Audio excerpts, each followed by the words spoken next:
So something just came to my mind real quick that I want to share. So you know that feeling when you're looking for something. You're actually looking for something, right? Externally.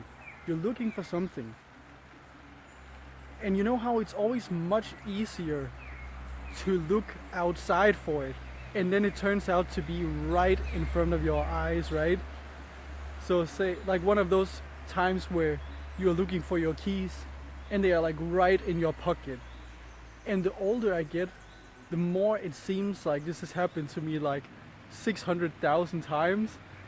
And the longer I live, the more I feel like that it just happens constantly. And that must mean something, right? So then I was thinking, it just kind of came to me like, well, what if everything you want is always inside of you, right in front of your eyes, and you're literally missing it every single time because you're looking externally, just like you're looking, oh shit, just like you're looking externally for everything else in life, like love, you look outside instead of inside. And then you can take it deeper and see that you do this with everything, right? Like love and with happiness, you look for it externally. So it makes sense that because we look externally for everything, you would also do that with your keys. Why is it that it's easier to kind of assume and look out than it is to think that you have it already, right? Let's say in like a form of abundance, to think that it's already inside of you is kind of just weird and mind-boggling, and just like, what, to your mind it's like, what is going on? Like, that's a weird thought to have.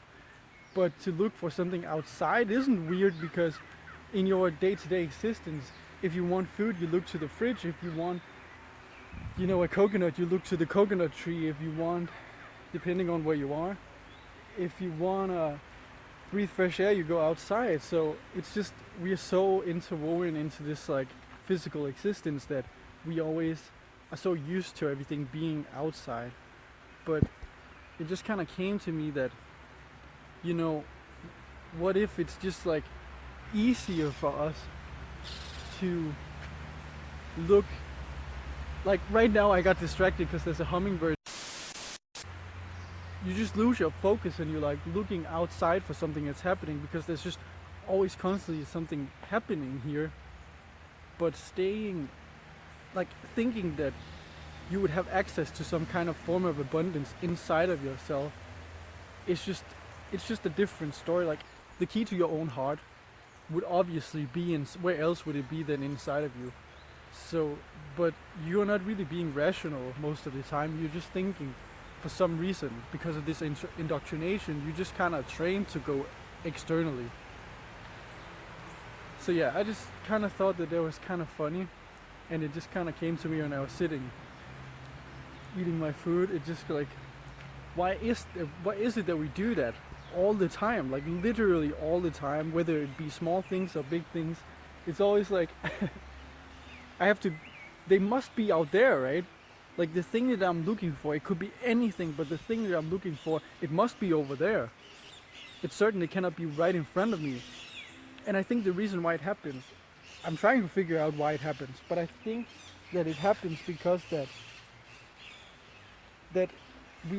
because if we're used to having to work for everything, that's how we are indoctrinated to work, that might have some major thing to do with it. But it's like, we think that we have to work, right, to get what we want, even if it's small or big. We just think that we have to go over there. We think that we have to work in order to get it. It seems weird to your mind to think that it would be like right here, like right in front of you, because then you wouldn't have to work for it. You could just pick it up, and it just always seems to be the case. Like it always seems that your dreams is so simple. They are so simple. Your dreams are always right in front of you. Like Bill Gates, Steve Jobs, all these people. It always seems like synchronistically that everything that they looked for was already right here, in the capacity to build and take these risks to build what they wanted to build is already right here. And it's not weird to think that you already have the skills that you need, right?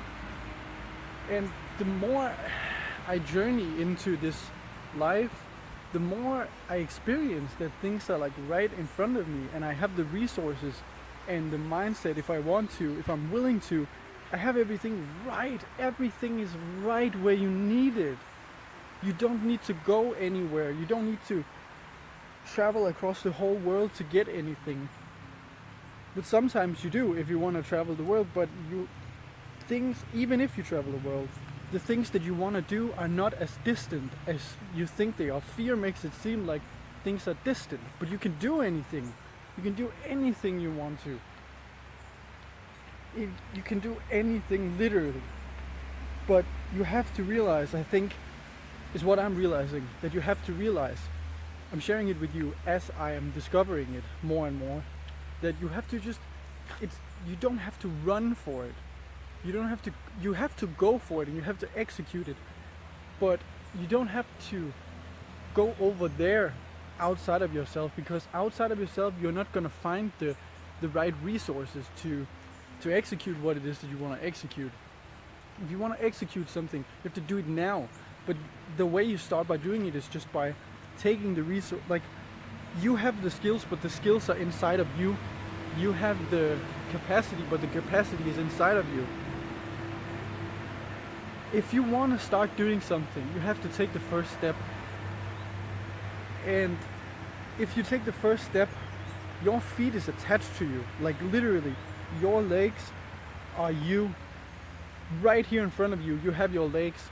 And that's the first step. If you start by focusing on the $2 million loan that you're going to do to start this business, you're not going to feel like you have the resource to do that. But if you use your legs, start with your legs and think, I'm going to use my legs to take these steps, because that's the resource that you need to take those steps. That's such an empowering thing to realize.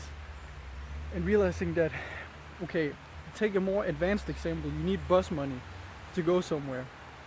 And it's kind of like, I could just take my bike because the bus is a little bit too expensive. Like, I want to save money, I want to just take and it's better for the environment. Which I think, yeah. But as an example, so just follow me. And you're thinking, well, this is money, this is not just something that's inside of me, how can I get the bus money? But maybe that day, maybe that day is not the best day for you to take the bus. And it's like, who is saying to you that you have to use an external resource? Well, that's because you decided that I have to take the bus today, right? Because I have to be there in a certain amount of time. I have these deadlines. I have to do all these things. I have to meet this friend for coffee. But it's like, who is saying that you have to meet this friend for coffee at that certain time, right? And who is saying that you need to take the bus today? Maybe you should take the bike that day. And money won't be a problem. And you can use that money for other things. But it's like, I don't know all the answers to how you can do this, but I'm just providing you the what shows up inside of me for like transcending this. And it's just about that. Like, you could keep adding examples in your own life, and you could keep trying to come up with ways of just rewiring your mind in that sense. And yeah, just like money, following a certain path, doing something, even patience. Patience is a virtue, right? And patience is inside of you, like the building blocks, the foundation of what it takes to pursue your goals and ambitions. Even if they're just simple, like, I think we have unified things that we want that are very similar, right? Love, freedom, compassion, financial freedom, family, whatever it is that we have in common that we want. Those things are all inside of you, right? Family, ancestral stuff is inside of you. You are literally reincarnation of your ancestors. Compassion is inside of you. So the key things that you need are inside of you. And some of the things might be external. But then you can ask yourself, how can I use the tools that I have accessible inside of me to